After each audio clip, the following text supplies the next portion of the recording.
शांत बसा आणि कान देऊन ऐका रे दादांचे बोल. हेच शब्द ठरतील आपल्या भविष्याचे खरे अनमोल. पद्मश्री डॉक्टर दादाड यांचे मार्गदर्शन इथं लाभते. त्यांच्या यानाच्या गंगेत लातूरची माती न्हाते. विषमुक्त शेतीचा हा मंत्र मनामनात आपण बिंबवूया. भारतीय किसान संघाच्या साथीने नवा इतिहास रचवूया. यानंतर आज आपले आजचे प्रमुख मार्गदर्शक आदरणीय दादा लाड यांना मी विनंती करतो की त्यांनी मार्गदर्शन करावं. आदरणीय दादा लाड.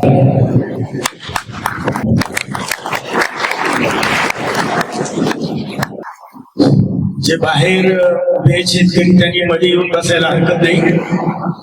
मध्ये जागा उपलब्ध आहे. धन्यवाद.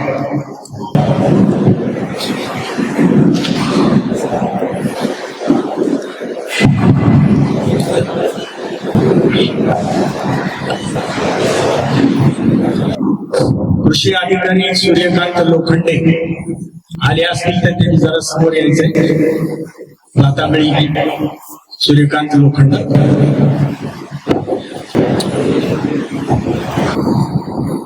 आदरणीय व्यासपीठ आणि श्रद्धेय श्रोता वर्गातील बंधू भगिनी तथा माता, एवढ्यासाठी एका वाक्यात आटोपलं की आदरणीय व्यासपीठ म्हणावं. खर तर व्यासपीठातल्या एका नावाचा उल्लेख केला पाहिजे, परंतु स्मरणशक्ती बेताची असल्यामुळे खूप प्रयत्न केला तरी एखाद्याचं नाव विसरण्याची शक्यता नक्कीच आहे. आणि एखाद्याचं नाव घेणं राहून गेलं तरी सुखरूप जाणं अवघड आहे. म्हणून मी आदरणीय व्यासपीठ म्हणावं. खर तर मी कल्पना केली नव्हती. मला मामामध्ये असं म्हणाले की तुमचा लातूरला सत्कार आहे. मी कल्पना केली होती की भारतीय किसान संघाचे तेवढे कार्यकर्ते आणि ज्यांना कोणाला या पावसाच्या काळात आता पेरण्याची लोक वाट बघतायत, अशा परिस्थितीत सर्व शेतकरी यांना अवघड. किसान संघाचे कार्यकर्ते त्यांच्या प्रयत्नातून वाढलेली आणखीन एक 50 संख्या म्हणजे एवढा आमचा श्रोता वर्ग असेल. ज्यावेळेला मी या हॉलमध्ये प्रवेश केला तेव्हा पुण्याचा माझा सत्कार झाला. पुण्याच्या खालोखाल किंवा तेवढ्याच मोठ्या प्रमाणातला संख्येचा हाही सत्कार या ठिकाणी मला जाणवला. खर तर एवढा मोठा तुम्ही सत्कार केलाय की सत्कार करण्यासाठी सत्कार्य करावं लागतं. मी बसलो आणि सत्कारास या शब्दाचा पुन्हा पुन्हा उल्लेख होत होता आणि मी विचार करत होतो मी असं काय सत्कार्य केलंय की एवढा मोठा सत्कार माझ्यामध्ये होतोय माझ्या हातात. तेव्हा एक आहे की माझ्या भाग्याने माझा शेतकरी कुटुंबात जन्म झाला आणि त्यातल्या त्यात गैरसोयी परिपूर्ण असलेल्या खेड्यातला माझा जन्म आहे. आताही मी असं म्हणेल, जर मला भगवंत प्रसन्न झाला विचारलं तुला काय मागायचे ते माग, मी असं म्हणेल छोट्या खेड्यात आणि आर्थिक दृष्टीने सामान्य परिस्थिती असलेल्या शेतकऱ्याच्या कुटुंबात मला जन्म नका, असंच मी भगवंताला म्हणेल. तेव्हा आपण पाहिलं की हे जे संशोधन आहे, लहानपणापासून का की मला शेतीची खूप आवड आणि मग सतत वडिलांबरोबर जाणं. म्हणजे मी मुक्कामाला सुद्धा हिवाळ्यात रब्बीची पेरणी, ज्वारी काढणे, मळणे, फार उन्हाळ्यापर्यंत शेतात कोपी असायची. वडिलांना म्हणायचं मला शेतात झोपा. अरे म्हणलं एवढी थंडी आहे आणि तुझा अभ्यास होणार नाही. म्हटलं मी वडिलांना म्हणायचो खाली झोपलो तर वर पाहिल्यानंतर सूर्यकिरण येणार नाही तितकी दाट मला खोपी करून द्या, म्हणजे थंडीपासून बचाव. आणि रात्री कंदील घेऊन अभ्यास करत असताना कंदील विझू नये असे मी खोपी करून द्यायला लावायचो. पण शेताला मात्र मुक्कामाला जायचे. ही लहानपणापासून मला शेतीतली आवड असायची आणि मग त्याचा परिणाम मी संघाचा 1969 साली प्रचारक निघालो. आता इथं बऱ्याच जणांना प्रचारक शब्द माहीत नसतो. आता प्रचारक शब्द प्रयोग आपण वापरतो. जे इथं काही संघ आणि संघाच्या संबंधातले लोक असतात त्यांना प्रचारक माहीत असतात. मला प्रचारक का जा वाटलं, मी विद्यार्थी असताना माझ्याकडे बापूराव सारोळकर प्रचारक यायचे. मला सांगायचे बापूराव सारोळकर प्रचारक तुझ्याकडे येणार आहे. पुन्हा म्हणाले जनुभाऊ रानडे प्रचारक येणार आहे. बाळासाहेब नाईक म्हणलं प्रचारक हे आडनाव आहे का? अरे आडनाव नाही म्हणाले. म्हणलं प्रचारक म्हणजे काय? मग त्यांनी असं सांगितलं की घरदार सोडून संसार न करता संघ सांगेल त्या जिल्ह्यात आणि सांगेल तिथं जाऊन संघाचं काम करणं त्याला प्रचारक म्हणतात. आणि मग मला बाळासाहेब नाईक प्रचारक आले. बाकी या 2 जणांच्या बदल्या झाल्या, बाळासाहेब नाईक आले आणि मी खरं म्हणजे तिथून प्रभावित झालो. बाळासाहेब घरी आले, त्यांचं शिक्षण ज्या वेळेला मला कळलं ते अमेरिकेमध्ये ME गोल्ड मेडल असणारे विद्यार्थी होते आणि अमेरिकेतली मोठ्या पगाराची नोकरी सोडून भारतात आले आणि भारतात आल्यानंतर संघाचे प्रचारक निघाले. आता मी विद्यार्थी होतो, हाताने स्वयंपाक करायचो. बाळासाहेब खोलीवर आले, मला बाळासाहेब जेवण करा. हो करेल. आता मला प्रश्न पडला, एवढा मोठा माणूस विद्यार्थ्यांचा स्वयंपाक, आता विद्यार्थ्यांचा स्वयंपाकाची चव काय असू शकते? तो खाणाराच आहे. तर मी त्यातल्या त्यात चांगली चव असणारा स्वयंपाक करण्याचा प्रयत्न केला आणि काय बाळासाहेब कौतुकाने खात होते, काय चांगला चवदार स्वयंपाक केला, काय चवदार. ते उठून गेल्यानंतर माझ्या लक्षात आलं मी जे वरण केलं होतं त्याच्यात मीठ टाकायचं राहूनच गेलो होतं. तरी आरटी वर्णाचं मात्र बाळासाहेब तोंड भरून कौतुक करत होते आणि मग कळालं काय प्रचारक असतो. आणि मग या सर्व मंडळीचा पाहिल्यानंतर लक्षात आलं घराला आधार देण्यासाठी, कारण एकदा मला परिचयात सांगितलं की प्रचारकाची बैठक होती, आपला विस्ताराने परिचय करून द्या. मग परिचय करून देत असताना मी म्हणालो श्रीमंत आजोबाचा नातू आणि भिकारी बाबाचा पोरग असा माझा परिचय करून दिला. परिचय एवढ्यासाठी दिला की मी जन्माला आजोबा होते त्यावेळेला 600 एकर जमीन आमच्या घरी होती. म्हणजे श्रीमंत आजोबाचा नाव. पण कुळ कायदा आला आणि सर्व होत्याचं नव्हतं झालं. जसा एखाद्या वेलाला द्राक्ष खूप लागावी तर 10च मिनिटात घराचा पाऊस व्हावा, फक्त वेल पाहायला मिळतात, एकही द्राक्ष खायला मिळत नाही. तेव्हा तशा प्रकारचा कुळ कायदा आला, सर्व जमीन काय कुळात गेली. त्या मदनचा हा काळ म्हणजे भिकारी बापाचाच मुलगा, म्हणजे बाकीच्या चुलते वगैरे वगैरे लोकांकडे नोकरी राहायचं म्हणलं तेव्हा श्रीमंताच्या पोराला कोण नोकरी ठेवणार आहे? पण राहिले. पण माझा आजोबा गावातला असल्यामुळे आमच्या घरानंतरचं श्रीमंत घर मामाचं असल्यामुळे आजोबा वडिलांना म्हणाले आम्हाला बरं वाटतं का आमचा जावई लोकांच्या इथं नोकर आहे म्हणून, इथं काय कमी, इथं मॅनेजर म्हणून काम करा. मॅनेजर म्हटलं तर नोकरीच आहे ना. मॅनेजर एक मोठा भारताचा शब्द वाटतो, पण इनडायरेक्ट सासऱ्याकडे ते नोकरीलाच होते. तेव्हा अशा पद्धतीने मदनचा काळ थोडा आर्थिक दृष्टीनं आणि त्या काळात माझं शिक्षण झाल्यानंतर मी ठरवलं की मला प्रचारक जायचंय. अरे पण म्हटलं काही वेळ तर घराला हातभार लावण्याची आवश्यकता आहे.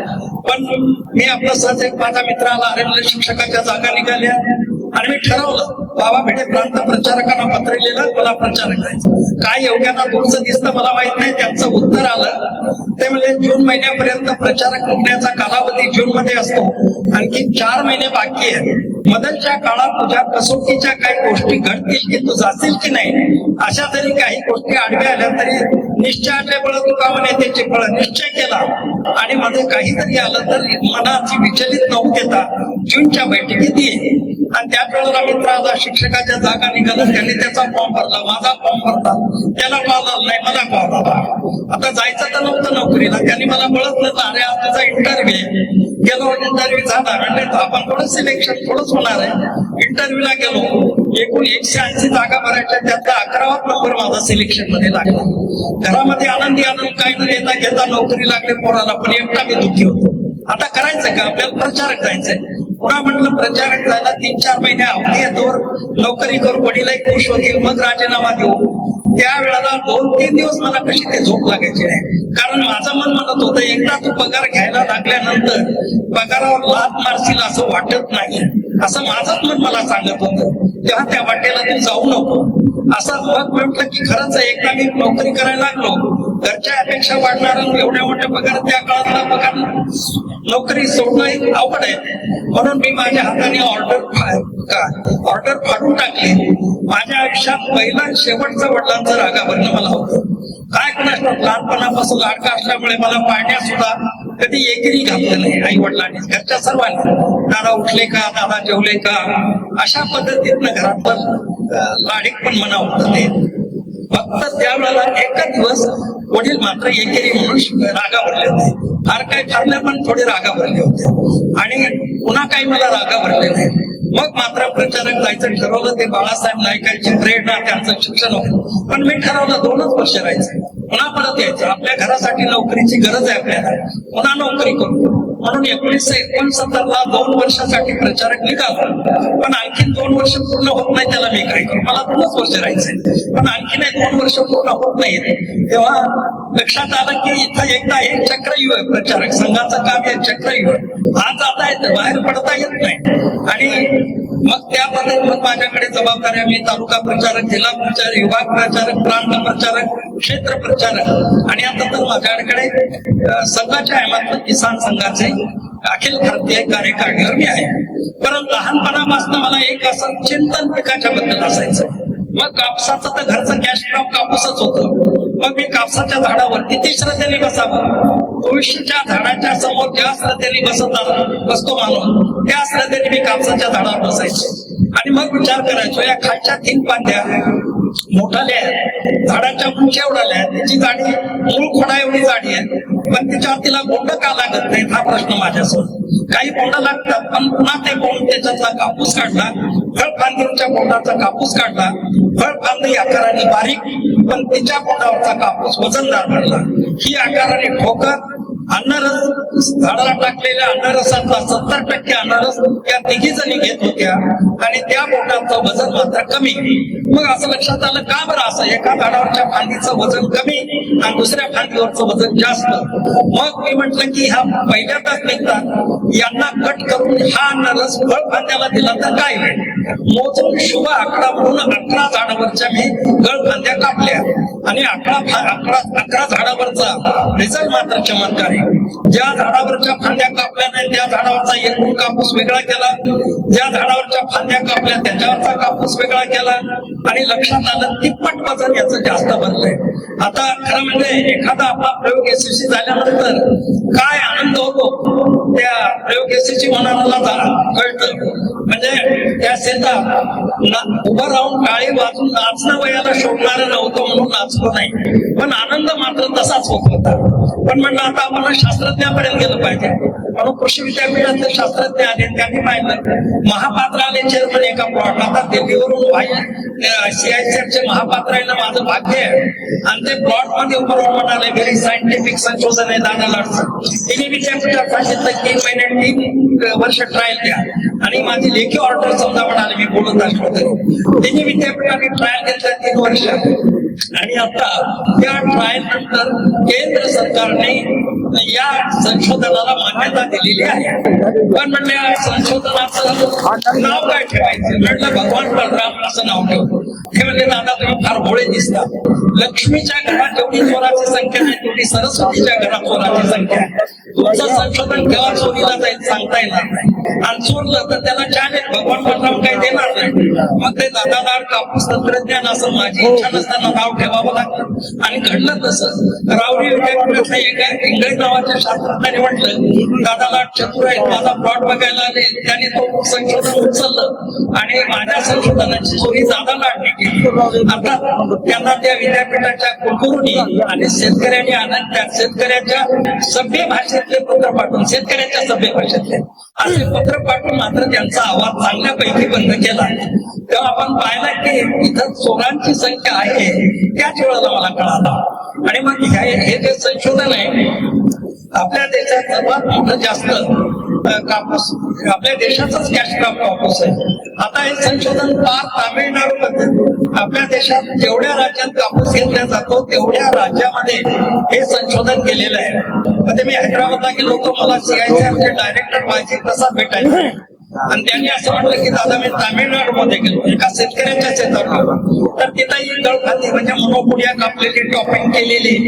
तर मी म्हणला अरे आपको किसने बताया मोनोपोडी काटने के लिए, टॉपिंग करने के लिए. तो शेतकरी म्हणला वही आपला दादा लाड का टेक्निक आहे ना. ते म्हणलं मी एवढा हसलो. तामिळनाडूचा एक शेतकरी, सामान्य शेतकरी म्हणतो दादा लाड टेक्निक आहे, आणि आता हे टेक्निक भारतापुरतं मर्यादित राहिलेलं नाही. मुंबईमध्ये कापूस घेणाऱ्या देशातली एक मीटिंग झाली, कापूस घेणाऱ्या, आणि आपापल्या देशामध्ये कापसाचं उत्पन्न वाढवण्यासाठी त्या देशामध्ये कुठलं टेक्निक वापरल्या जातं असा टेक्निक शेअर करण्याचा कार्यक्रम होता. आफ्रिकेने असं सर्व शेअर झाल्यानंतर भारतातर्फे वायजी प्रसाद ते म्हणाले की भारताचं कापसाचं उत्पन्न सरासरी 5 क्विंटल एकरी. पण आम्हाला एक सायंटिस्ट आहे दादा लाड, त्यांनी एक आम्हाला नवीन तंत्रज्ञान दिले कापसाचं. आणि त्या तंत्रज्ञानाच्या माध्यमातून आम्हाला एकरी 25 क्विंटल उत्पन्न यायला लागलेलं आहे.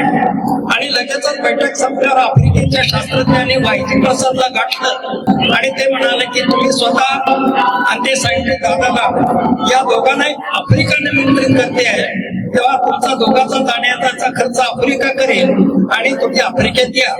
आता आफ्रिकेचं निमंत्रण आलेलं आहे, तेव्हा जायचं का जायचं नाही हा आणखी पुढचा विषय. परंतु या टेक्निकनं मात्र आफ्रिका फार मोठी प्रभावी झालेली आहे. तेव्हा मला आनंद असा वाटतो, माझं संशोधन नाही, आपण एक म्हणतो भारत माता की जय, भारत माता की जय. खरं की हृदयाच्या देशापुरती अति प्रेमापुरती आपण भारत माता की जय म्हणतो. परंतु आणखी मला असं वाटतं त्या भारत मातेला जय कृतीची जर जोड घातली म्हणजे देशासाठी काहीतरी योगदान करायचं, मग भारत माता की जय म्हणायचं. तेव्हा मला सरस्वतीने संधी दिली की मला भारत माता की जय म्हणायचं लायसन्स सरस्वतीने दिले. कारण एवढं मोठं कापसाचं संशोधन मी केलं म्हणजे देशाचं उत्पन्न वाढलं आणि आता मला भारत माता की जय मिळायचं म्हणायचं तर मला लायसन्स प्राप्त झालेलं आहे. तेव्हा प्रत्येक पिकामध्ये कापूस नाही. आता मध्ये माझा मध्य प्रदेशात प्रवास होता आणि मी फिरत असताना त्यामुळे यांना गवती किती उपजाती आहे, 10-12 क्विंटल. एकदम मला धक्का बसा 12 क्विंटल, हा जी 12 क्विंटल हे म्हणलं 12 क्विंटल हाँ ज्यादा से चौथा, इससे ज्यादा नहीं होता. मतलब कल गेहूं के खेत आज ही गेहूं के खेत में जाने का. तो मतलब दादा आज का टाइम क्या करें, कल देखेंगे. मैं देखेंगे नाही, कल से भी गेहूं के खेत में जाएंगे. आणि मग तिथं गेल्यावर लक्षात आलं मध्य प्रदेशाचं गव्हाला एवढं मोठं पोषक वातावरण आहे, जमीन चांगली आहे, पाणी चांगले आहे, कमालीची थंडी आहे, गव्हाला थंडी लागते आणि तिथं 12 क्विंटल. अरे 12 क्विंटल तो महाराष्ट्र में हम उपज देते, एमपी में कैसा 12 क्विंटल. आणि मग लक्षात आलं तिथंचा फॉल्ट काय आहे. जर तो फॉल्ट दुरुस्त केला, एकटा मध्य प्रदेश आणि उत्तर प्रदेश अख्ख्या देशाला गहू खाऊ घाले एवढं उत्पन्न त्या 2 क्विंटल. 30 क्विंटलच्या कोणताही शेतकरी राहणार नाही. परंतु तिथे एकरी 1 क्विंटल पीक टाकतात, जमीन आमची थंडी बहुत आहे 1 क्विंटल. तेव्हा जर तंत्रज्ञानामध्ये तंत्रात गडबड आहे, बियाणात गडबड नाही, ही तंत्राची जरा ज्वारीचं असं आहे. शेतकरी सुद्धा आपल्याकडे 40 किलो गहू पेरतो, 40 किलोचं गरज नाही, तुम्ही 7च किलो गहू पेरणार. कारण गहू हे बांबू गटात येतं, पातळ झालं की पेट धरतं. आता हा प्रयोग करून मी मंगोळा एका शेतकऱ्याच्या शेतावर दाखवला. मी पातळ पेरायला लावलं आणि एका त्या गव्हाच्या त्या कोंब येतो, त्याच्यानंतर लक्षात आलं त्याने 38 याचा पेट केलं होतं, 38 फुटवे फुटले होते त्याला. आणि आम्ही ताट पेरल्यानंतर फुटवे फुटत नाही, हे बांबू वर्गात येतं. तर तेव्हा प्रत्येक बियाणाची लक्षणं, बियाणाची जात शोधून त्या पद्धतीने आम्हाला उद्या गव्हासारखी जर आम्ही ज्वारी पेरायला लागलो, कारण ज्वारीला काही दुसरा कुठला फुटत नाही आणि म्हणून गहू झालं, तर गव्हाच्या बाबतीत आम्हाला असं नीट त्याचं मार्गदर्शन नसल्यामुळे शेतकरी स्वतः परंपरेने त्याच्यावर चिंतन करत नाही. तर आजही आम्हाला भारतामध्ये महाराष्ट्रामध्ये मध्य प्रदेश जाऊ द्या, जर तंत्राने गव्हाची पेरणी केली तर शेतकऱ्याला मी खात्रीपूर्वक सांगतो एकरी 25 क्विंटलच्या आत उत्पन्न गव्हाचं राहणारच नाहीये. पण त्या ठिकाणी शेतकऱ्याला मात्र मार्गदर्शनाची खूप आवश्यकता आहे. आता आमचं इथं झालंय की मार्गदर्शक विद्यापीठ शेतकरी शेतात एका उर्दू मध्ये शेरशाहीत असं म्हणतंय की कहा राही कहा रहिवर कहा राही कहा रहिवर. तर मार्गदर्शकीकडे चालणारा दुसरीकडे रस्ता तिसरीकडे, अशा स्थितीत हुआ है सफर सफल किसी काम काही. तर अशा परिस्थितीत एखाद्याचा प्रवास यशस्वी झालेला आहे का. मार्गदर्शक विद्यापीठात शेतकरी शेतात आणखी तिसऱ्या ठिकाणी कोणीतरी, तर अशा परिस्थितीत शेतीची प्रगती होणं केवळ असंभव आहे. मी विद्यापीठाचा लोकांना म्हणतो की तुम्ही निघालं बाहेर आणि शेतकऱ्याच्या शेतावरती जा, पण लक्षात असं की ते लाख शेतकऱ्याच्या शेतात जाते. मी आरोप करत नाही, त्यांच्याबद्दल अतिशय श्रद्धा आहे, पण लक्षात आलं की आडा सुद्धा बरंच खराब आहे. तर तेव्हा अशा पद्धतीने जर सर्व मार्गदर्शक लागले, कृषी प्रधान राष्ट्र आहे, भगवंताची इच्छा आहे जगाला खाऊ घालण्याची क्षमता भारतातल्या लोकांना नाही, जगाला धान्य खाऊ घालण्याची क्षमता भारत नावाच्या भूमीची आहे. तेव्हा अशा प्रकारचं हवामान समान ऋतू भारत सोडला तर जगाच्या पाठीवर कुठेही नाही. 4 महिने उन्हाळा, 4 महिने हिवाळा, 4 महिने उन्हाळा, हिवाळा, पावसाळा, समान 3 ऋतू फक्त भारतात आहे. भारतातही थंडी आहे, पण अमेरिकेसारखी थंडी जीव घेणी थंडी नाही. इथं एखाद्याला वाटलं की न पांघरून करता गच्चीवरती मला पांघरून न घेता झोपायचं, तो सकाळी सुकून पोटू शकतो. अमेरिकेत असं ठरवलं सकाळी त्याची डेड बॉडीच सुधायला लागेल.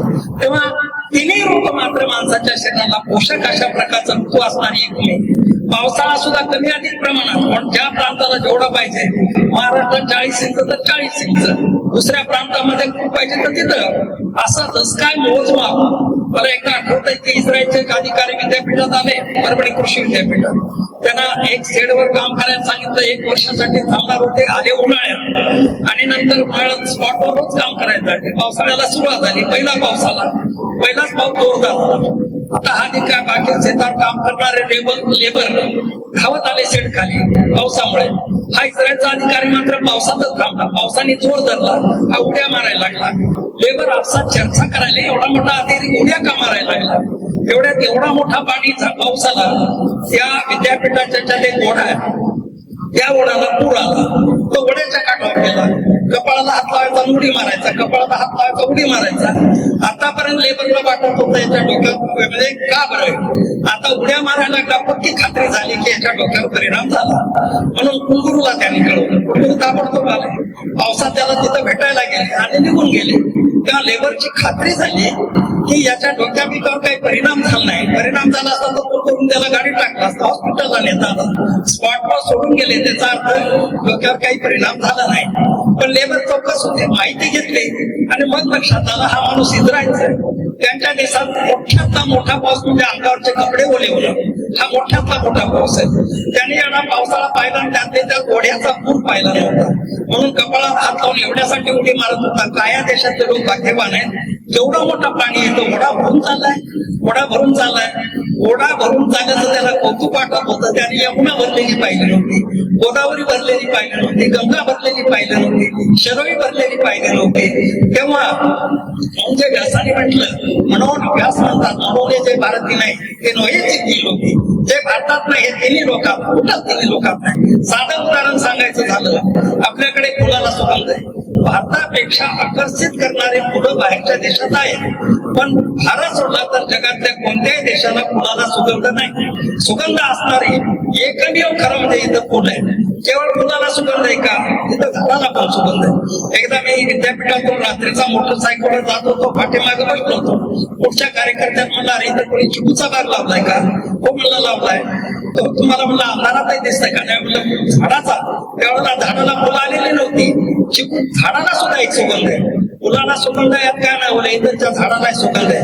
म्हणून भारताला अनेक जी नावं ओळखल्या जातात, त्यात एका नावाने ओळखल्या जातात. भारताला म्हणतात सुगंध. हा सुगंध आहे आपल्या भारताचं नाव आहे, कारण या मातीला गंध आहे. म्हणून आता आपल्या खेड्यापाड्यात शहरातल्या लोकांना कळायचं नाही, उन्हाळा संपतो पहिला पाऊस येतो. तेव्हा 2 शेतकरी गावात चर्चा करतात, जवळपास कुठं तरी पाऊस पडला की काय राव, तुला कोणी सांगितलं? कोणा नाही म्हणता, तुला कसं कळाला? नाही सुगंध आहे, वास आहे. पहिल्या पावसानंतर जे काही मातीला येतो तो तुझा सुगंध आहे. या मातीला सुगंध असणारी माती फक्त आणि फक्त भारतातच आहे. मग म्हणून आपण पाहतो फक्त भारतात एकच नसते उणे जगावर गाजविता अधिकार, फक्त एकाच गोष्टीची उणीव आहे आणि त्या उणीवची मात्र हृदयात भयंकर खंत आहे. कोणती उणीव आहे? बाकीच्या देशात अमेरिकेला विचारलं, अमेरिकेच्या तरुणा व्हॉट इज युअर एम, तो म्हणतो माय नेशन फर्स्ट. जपानच्या तरुणाला विचारलं व्हॉट इज युअर एम, तो म्हणतो जॅपनीज स्टँड फॉर जपान. पण भारताच्या तरुणाला विचारलं व्हॉट इज युअर एम, तो म्हणेल का माय नेशन फर्स्ट. या देशातल्या लोकांमध्ये राष्ट्रभक्तीचा अभाव ही दुर्दैवाची गोष्ट आहे. जर जपान सारखा तरुण राष्ट्रभक्तीने भारावून गेला, अमेरिकेसारख्या राष्ट्रभक्तीने भारताचा तरुण भारावून गेला, ही राष्ट्रभक्ती आमच्या भक्ती आहे पण राष्ट्रभक्ती नाही. ही राष्ट्रभक्ती जर आम्ही प्रेरित झालो तर हे विश्वाचं गोठवण आहे. विश्वास पावलीन म्हटलं, आता विश्वास मागे देवी, विश्वासाठी मागेंना मागणारी ही आमची परंपरा आहे. आणि म्हणून खरं तर प्रत्येकाने मी शेतकऱ्याला प्रगतशील शेतकऱ्याची माझी व्याख्या आहे. हा एक घेणारा मी प्रगतशील शेतकरी म्हणत नाही. शेतीपेक्षा ज्याचं बांधावरचं उत्पन्न जास्त आहे त्याला मी प्रगतशील शेतकरी म्हणत असतो. किती शेतकऱ्यांच्या शेतात लाईट आंब्याची झाड आहेत. दुर्दैव वाटतं, मी एका घरी गेलो, घरी गेल्यानंतर ती बाई नवऱ्याला म्हणते, दादा आले आंब्याचे दिवस आहेत, रस करू. मला ऐकायला यायला लागलं, एक रस होणार याचा आनंद वाटला. आणि तुम्ही आंबे घ्या. बाजारात गेला, आंबे आणल्याच्या आनंदापेक्षा आंबे आणले याचं दुःख झालं. आंबे आणण्याचं दुःखाचा का झालं? आंबे झाडावरून आणले नाही, आंबे बाजारातून आणले. ज्याच्याजवळ 15 एकर शेती आहे त्याला बांधावरती 5 झाडं लावता येऊ नये. 15 एकर शेतीचा मालक बाजारात आंबे आणायला जातो, याच्यापेक्षा दुर्दैव काय असू शकतं? खरं तर शेतकऱ्याने पेरू एवढी म्हणून काळाची झाडे, चिकूचा बाग करू नका, पण लेकरा बाळा खाण्यासाठी बांधावर 2 चिकूची झाडं लावा. पेरूचा बाग करू नका, पण पेरू लेकराला खाण्यासाठी 2 झाडं लावा. आंब्याचा बाग करू नका, लेकराने पोटभर आंबे खाण्यासाठी 2-4 आंबे तर लावा. आणि आंबे हे फळ नाही, फळाच्या माध्यमातून ते मेडिसिन आहे, औषध आहे. आंबा केव्हा उन्हाळ्यात, आंबा उष्ण आहे, शास्त्र असं उष्णतेने उष्णता घालवावी. पेरू केव्हा हिवाळ्यात आला, सर्दीने सर्दी घालवावी.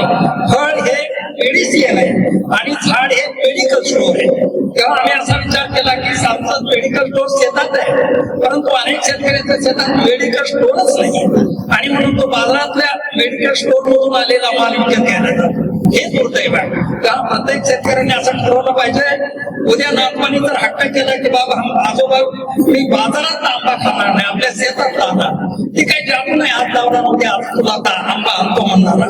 तर मी प्रत्येक शेतकऱ्याला म्हणत असतो, तुम्ही तरुण वडिलांकडनं चार्ज घेतला, चार्जच म्हणू आपण, विभक्त झाला असं म्हणणार नाही, पण शेतीचा चार्ज घेतला तर तुम्ही म्हणून शेतात जाऊन बघा किती झाडं आहेत. नसते तर 5 आंब्याची झाडं लावा, 1 जांभळीचं झाड लावा, 2 पेरूची झाडं लावा.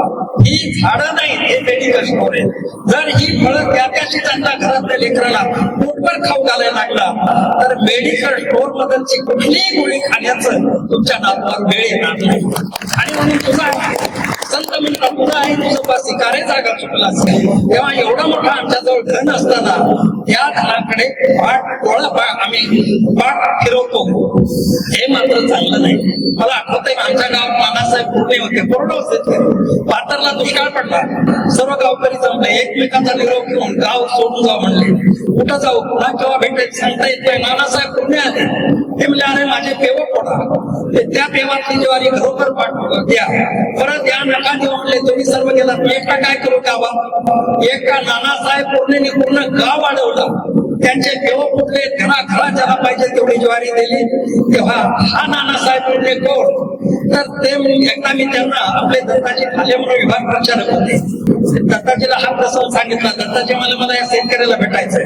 आमच्या गावी आले, नानासाहेबाला बोलावलं, ओळख करून दिली. नानासाहेब म्हणले हे बीएससी अग्री झालेले, 1948 ला बीएससी अग्री झाले, आता त्यांना पगार बीएससी अग्री काय करणार? मला नोकरी केली असते असं हाताने म्हटलं, एवढा मोठा पगार घेतला असता. बाबा फार मोठा माणूस आले, गेले पाय पडे, रुमाल खांद्यावर टाकला, येतो बा म्हणजे मी तुम्हाला भेटायला आले संभाजी करून आणि तुम्ही निघालेत काय? त्यांचं जे वाक्य आहे त्या प्रगतीचं लक्षण आहे. तेव्हा ते म्हणाले, दादा खरं सांगा, तुम्ही बोलावलं म्हणून आलो. माझ्या काळ्या मायला सोडून मी इतका कधीच कुठं थांबत नाही. आता माझी काळी माय माझी वाट बघत असेल, खूप वेळ झाला मला, माझी काळी माय वाट बघत असेल, हे प्रगतीचं गमक आहे. तेव्हा आमची आई किती जणांची वाट बघते? तेव्हा मी शेतकऱ्याला प्रश्न आहे माझा, आमची आई कोणाकोणाची वाट बघते आणि वाट बघितल्यानंतर किती महिन्यांनी जातात? तेव्हा पहिल्यांदा आणखीन एक आमच्या प्रगतीचं कारण आहे, प्रगती न होण्याचं. थोडं शेतकऱ्याला राजकारणाचं वारं लागलं. आम्ही लोकशाही स्वीकारली, मतदान करा, दानादान श्रेष्ठ. कलियुगामध्ये अन्नदान जेवढं श्रेष्ठ आहे तेवढं मतदान. फक्त दानाला एक नियम आहे की सत्पात्री दान असलं पाहिजे. नेहमी दान करत असताना सत्पात्री दान शोधायचं आणि दान करायचं. आमच्या डोक्यात एवढं, एकदा गणपती राजोरी जालना जिल्ह्यात मला एक शेतकरी भेटला, त्या आम्हाला घरी चालणार, म्हटलं आज वेळ नाही, तुम्हाला यावंच लागेल. इतका आग्रह, त्याच्या आग्रहाचा मला संशय लागला, काहीतरी कारण आहे. पण चला हाताला धरलं, बरं येतो म्हणलं. घरी गेलो, पाठ टाकली, सतत टाकले, बसला. मला दादा ना तुम्ही 8 दिवसात खासदार साहेब येऊन गेले, 8 दिवसापूर्वी, आणि बायको सांगितलं चहा करा. पुन्हा म्हटलं की कुठेच ना अर्धा तास, खासदारांनी मला अर्धा तास द्यावा. मी मध्येच प्रश्न विचारला, तो मुलगा कोण्या वर्गात आहे म्हणे वर्गात जातो शाळेत, पण खासदार साहेब असं म्हणाले. मी प्रश्न विचारला, तो बाजूला पाहायचा, खासदार असं म्हणजे त्यांना म्हटलं अरे खासदार म्हणजे काय, तुला जगद्गुरु शंकराचार्य वाटला का? पुन्हा खासदार विचारतो तुझ्या मुलाबद्दल आणि तू सांगायला लागला खासदाराबद्दल. मग त्याची बायको म्हणली, दादा या 60 दिवसात खासदार पुराण संपणार, गरुड पुराण खासदार पुराण सुरू झालंय. कोणाला आणायला लागेल? खासदार संपले, खासदार तर संपले. माझं मत आहे एवढं वेळ का? हा राजकीय लोकशाही स्वीकारली आम्ही, राजकारण असावं, मतदान करावं, सरळ घ्यायचं, मतदान मात्र करू, दादा श्रेष्ठ मतदान, अर्थात दादाला नियम आहे सत्पात्रिता.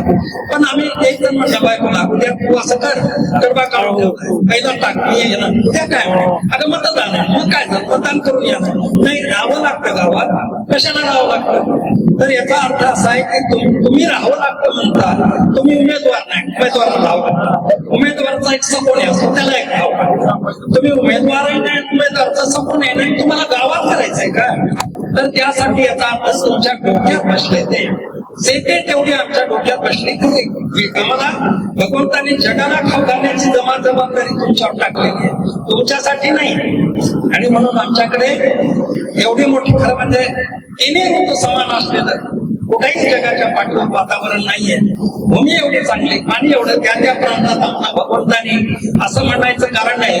उत्तर प्रदेशात गंगा आहे, इकडं महाराष्ट्रात असतील तर, किंवा तिकडे गोमती हे दुसरी नद आहे, ती आमच्याकडे असतील तर जर तरीला वाव दिला नाही भगवंतानी त्या प्रांताला सुपीक करणाऱ्या नद्या.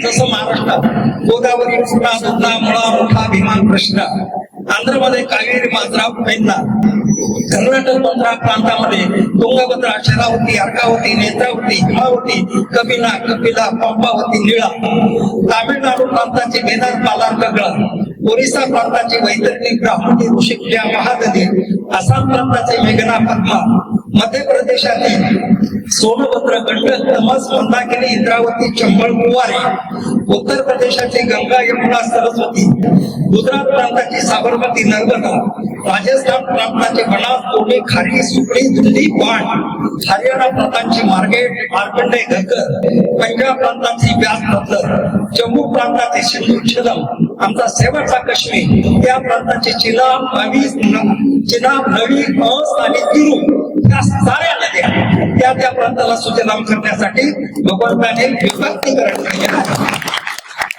याच्यापेक्षा भगवंताचं मला काय द्यावं? फक्त नाव एकच आहे, मी शेतकरी आहे. शेतकरी सांगायला लाज वाटू देऊ नका, अभिमान वाटला पाहिजे.